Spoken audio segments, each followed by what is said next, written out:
E o Werther vivia daquela maneira que nada mais importa, ele queria apenas a Charlotte, e se não conseguir, a pergunta dele é: de que adianta viver se eu não posso ter o meu grande amor do meu lado?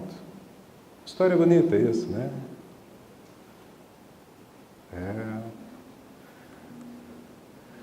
Bom, ela é uma história similar a muitos de nós, né? Quantas vezes a gente não pensa: se eu não posso ter aquilo, de que adianta? Se eu não posso fazer aquilo, de que adianta? Essas coisas todas. A gente sempre tem esses dilemas. E o Werther, né, está sofrendo. E a pergunta é: ele está sofrendo de quê? Alguém poderia me ajudar a decifrar o enigma do Werther? Hein? Ele quer ter posse? Ele quer ter posse. Ele não pode ter. Ele não pode ter. Eu acho que é mais ego pessoal. Ego pessoal. Angústia. De um excesso podemos afirmar. As pessoas sofrem de paixão. Tem gente aqui que não lembra mais disso, né? Acho uma pena. As pessoas sofrem de paixão. A gente até diz: eu nunca mais quero gostar para não ter esse problema de acabar. Não é verdade? Não quero mais me apaixonar porque eu não quero sofrer. Não é verdade isso? Essa desilusão amorosa, essas coisas todas. O Werther sofria não de paixão, apesar de aparentemente a gente pensar isso. Mas se não é de paixão, qual é o real sofrimento mental do Werther? Ou qual é o real sofrimento humano, o nosso? Do que a gente realmente sofre? Eu vou chamar isso de ideia fixa. Já ouviram falar nesse termo? É? Aonde? Na cabeça Hã? alguém se coloca uma ideia na cabeça e é fixa. E fica fixo lá, pregado com martelo ou parafuso, né? Isso. Então eu vou dar um exemplo de ideia fixa. Um amigo meu me contou na quinta-feira, hoje é sexta, quarta-feira. Diz ele assim: a minha sogra, ele ganhou um nenê, a menina, nasceu prematura de 7 meses, todo aquele tempo de hospital, aquela confusão toda e tal. A menina sobreviveu, foi para casa, e aí ela já está com 4 meses de vida, então ela mama, e aí a sogra estava, que a mamãe foi trabalhar, e a sogra ficou com a nenê. E a sogra resolveu achar que a nenê tem que mamar de 2 em 2 horas. Porque tem que mamar de 2 em 2 horas, porque ela é prematura, porque não sei o que e tal. E diz o genro, que é o pai da criança, disse assim: sogra, não precisa, é de 3 em 3 que ela mama. Não, tem que ser de 2 em 2, porque senão ela vai morrer. Ela vai morrer. Se sogra, então espera ela chorar. Não, não vamos esperar chorar, vamos dar logo de mamar. É uma loucura geral, aonde esta moça, essa senhora no caso, ao invés de esperar a criança dizer estou com fome, ela acha que a criança está com fome. De uma outra maneira, em vez de ela investigar a vida, ela sabe sobre a vida antes. Esta é uma maneira de a gente dizer o que é uma ideia fixa. Ideia fixa é uma maneira que a gente se relaciona com o mundo onde nós sabemos antes. Nós não esperamos ter a experiência para com qualquer coisa que a gente queira, porque a gente já sabe antes. Aí o genro então resolveu dar um golpe na sogra. A sogra morava num outro apartamento, então a nenê acordou às 6 da manhã, ele deu de mamar, e a sogra daria às 8. Aí quando a sogra chegou, ele disse assim: sogra, ela mamou às 7, né? Mamou às 7. Então a sogra esperou até às 9, 9 horas, bateu o relógio, foi lá e crau a mamadeira na menina. E a menina tomou tudo. Aí ela foi para o genro e disse assim: tá vendo como é de 2 em 2 horas que ela tem fome? Então, o recurso que ele usou acabou sendo contra ele, porque confirmou a ideia fixa da sogra, né? Conhece gente assim, não? Isso não deve ter em Pomerode desse tipo de gente, né? Não, isso não tem aqui. É certo que não tem isso aqui. Então, o Werther sofria de ideia fixa, como nós, em maior ou menor grau, que é achar que o mundo tem que ser como a gente pensa. E se não for, eu vou fazer goela abaixo descer, que a vida tem que ser como eu penso. Isso não deve ter aqui, né? Como é que faz para botar 20 alemães dentro de uma Paraty? Diz que não cabe. Não, vai caber.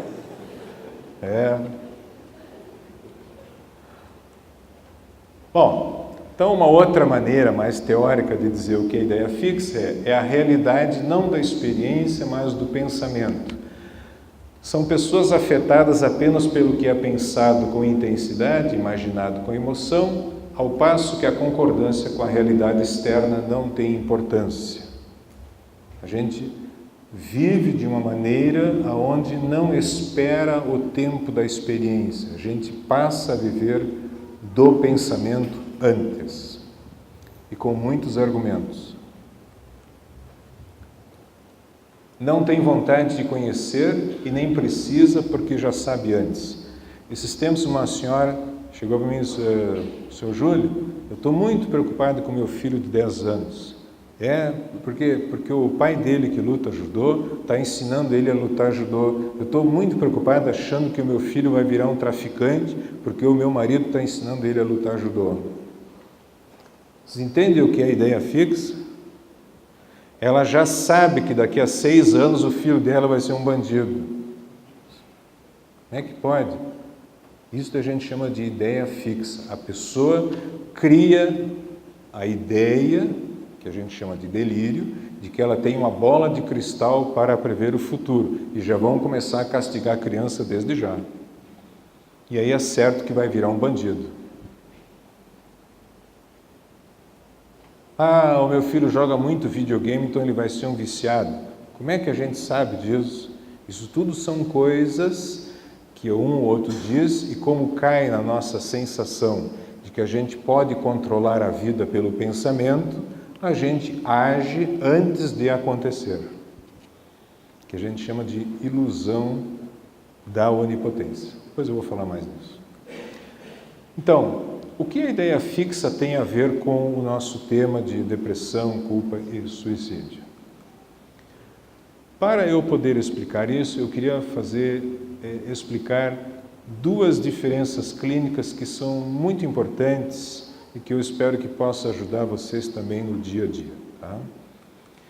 A diferença entre tristeza e depressão. Isso é muito importante a gente entender, até para saber como que a gente pode ajudar uma pessoa de uma maneira ou o que está de outra maneira.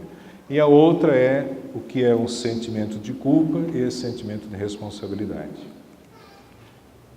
Antes, é muito importante a gente saber o seguinte, que o suicídio está associado a um grande sofrimento psíquico, à depressão e à ansiedade. Quando alguém fica com depressão, nós, profissionais de saúde, ficamos muito preocupados e, simultaneamente, muito contentes. Pode parecer muito louco, mas eu vou tentar mostrar para vocês por que é ruim ter depressão e por que é bom quando a depressão acontece. O que é o ruim da depressão? É o quadro, né, com toda a sintomatologia que, se não for tratada, acarreta graves distúrbios na pessoa e na vida dela. Depressão, vamos dizer assim, de uma maneira genérica, né, quando a gente consegue enxergar bem, a pessoa entra num estado de tristeza profunda, apatia, fica sem vontade de fazer nada, de sair de casa, vai se retraindo, perdendo a iniciativa. Muitos ficam de muito mau humor, né? Às vezes o mau humor, pequeno parênteses, às vezes o mau humor é um tipo de depressão. O mau humor crônico, a pessoa acorda, tem sol e já está reclamando. Alguém dá uma flor e acha isso um problema. Alguém convida para dar um passeio e a pessoa já está reclamando. Eu tenho um paciente que a mulher dele esse dia disse: vamos passar uns dias em Florianópolis? Para quê? Está o tempo todo do contra. Isto é um tipo de depressão, que a gente chama de distimia. Quando é muito crônico e essa coisa não evolui, geralmente um bom tratamento farmacológico ajuda a melhorar esse mau humor e fica tragável conviver com essa pessoa. Tá? Então, se vocês têm alguém com mau humor crônico, está sempre rosnando por bobagem, levem no médico, psiquiatra, tomam um remedinho e vocês vão ver que em uma semana vale a pena conviver com essa pessoa de novo. Ajuda bastante. Tá? Bom, então, o ruim da depressão é a própria depressão. Tá? A gente fica preocupado, não sabe se vai conseguir ajudar a pessoa, aquele estado de desânimo, prostração, etc. O bom é que houve a depressão.